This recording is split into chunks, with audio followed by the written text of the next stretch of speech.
Welcome to the Slop Farm. Enjoy the video.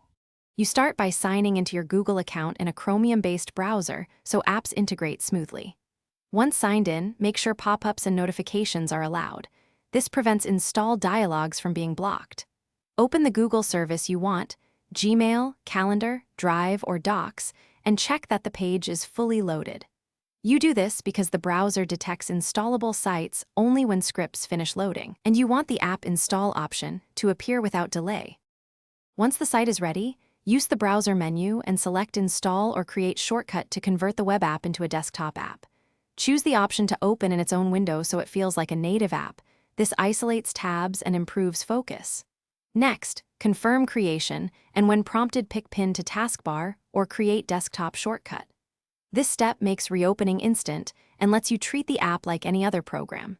If you want multiple accounts, repeat in a separate profile. Finally, test the app. Send an email, create a calendar event, or open an offline file to verify functionality. Make sure notifications and offline access are enabled in settings so the app behaves reliably.